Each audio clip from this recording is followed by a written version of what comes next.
Hi guys, நம்ம இன்னைக்கு என்ன பார்க்க போறோம்னா டயோடு பார்க்கலாம். டயோடு பார்க்கறதுக்கு முன்னாடி நம்ம அதுக்கான ஒரு எக்ஸாம்பிள் சொல்லிடுறேன்.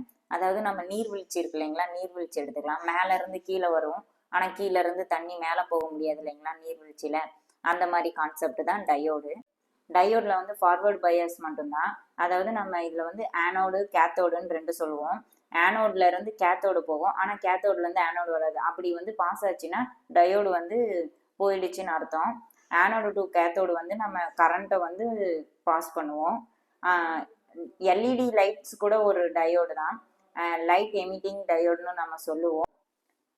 நிறைய டைப்ஸ் ஆஃப் டயோட்ஸ் இருக்குது. அதில் வந்து ஜீனோ டயோடுன்னு ஒரு டயோடு. அந்த டயோட்ஸில் வந்து ஆனோடு கேத்தோடு, அதாவது ஆனோட்லேருந்து கேத்தோடு வரும், கேத்தோட்லேருந்து ஆனோடு வரும். ஃபார்வேர்டும் நடக்கும், ரிவர்ஸும் நடக்கும், ரெண்டுமே நடக்கும்.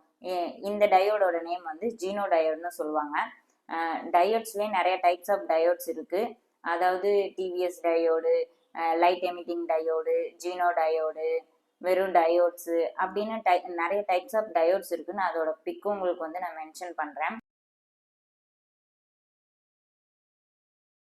இப்போ நீங்கள் முன்னாடி பார்த்த பிக்சர்ஸ் இருக்கு இல்லைங்களா, அதில் இருக்கிற டயோட்ஸை பற்றி நெக்ஸ்ட் வீடியோவில் உங்களுக்கு எக்ஸ்பிளைனும், அதை எங்கெங்கே யூஸ் பண்ணுறோன்றது மாதிரி நான் உங்களுக்கு நெக்ஸ்ட் வீடியோவில் போடுறேன்.